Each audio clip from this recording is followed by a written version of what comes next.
This is a Sage Story.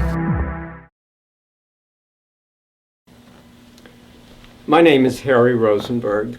I live in Raleigh, North Carolina. I came out at the age of 73 years, that is, 4 years ago, a few months after my wife died. My decision to come out did not occur quickly. It was a process. After the grief and confusion created by Barbara's death subsided, I felt quite alone. I wanted to socialize and possibly to have a companion. Initially, I did what was familiar and convenient. I began dating women, a number of whom sought me out as an eligible widower. Indeed, I began dating one quite seriously. But I did have some misgivings. Was I misleading her? Was I misleading myself? Is this what I wanted at this late stage in my life, when I recognized that now I could express those inclinations that I had suppressed for so long? I'd been married for 48 years, happily, with children and grandchildren, and except for Barbara's death and my previous wife Amy's death, I felt pretty good about my life and my career. Now, however, I felt that at my advanced age, I had an opportunity to try something else, to allow myself to experience being a gay man. Of course, I was apprehensive. I was afraid of what my family and my friends would say. I was apprehensive about trying to experience gay culture about which I knew next to nothing. Nevertheless, I chose the process of coming out.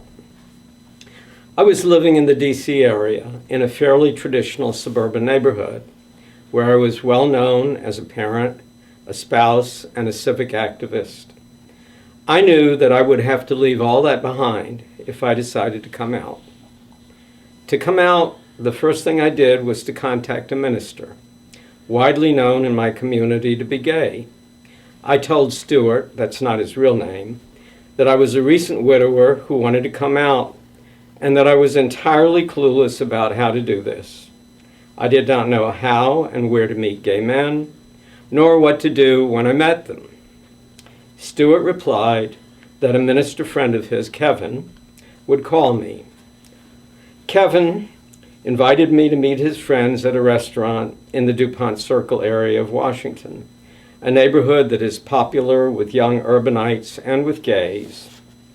On a Thursday night 4 years ago, I boarded the metro. I got off at the DuPont Circle stop.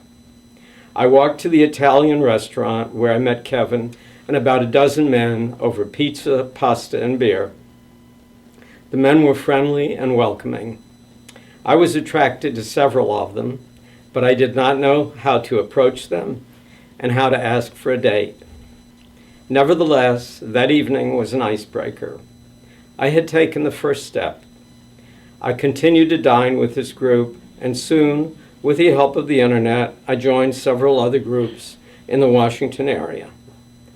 On one of those occasions, I met a man about my age. Carl was married. He was out to his wife, but she was reluctant to divorce him, though eventually she did. Carl and I began a relationship. Then I met other gay men, and gradually I felt more and more liberated. I found men more and more attractive, now that I could look at them openly and without constraint. After a few months, I knew that with my new identity, I could not continue to live in my suburban neighborhood. One of my gay friends suggested that I consult a psychologist before I made a major decision about relocating. That was good advice. The psychologist said that such a move would show respect for my wife. I liked that word, and I felt it was entirely appropriate. I discussed with my sons where I should relocate, whether to be near them or to be near my sister in North Carolina. My sister and my brother and my children were supportive of my decision to come out as well as to relocate. They knew that I had been a committed husband, a responsible and loving father, and a devoted caregiver to my wives in their terminal illnesses. and that now I could have a different life without apology. I moved to Raleigh almost 3 years ago. Here, I've found many friends in the gay community. I have meaningful and satisfying relationships with a number of men. I am uncertain if I shall have a partner, given my commitments to my family, although I guess I could change my mind if the right guy came along. In living my new life, I've learned a great deal about social prejudice and its impact on individuals, and how it can inhibit and hurt men and women like me. I've also learned that my experience is not unique. There are many older men like me who have made the choice to come out after the death of a spouse or after a divorce. I would speculate that there are even many more men who've chosen to remain in the closet. Coming out is not an easy decision at any age, but for some like me, it can offer rewards of supportive friends, companionship, and ultimately authenticity. Share your story at sageusa.org/SageStory.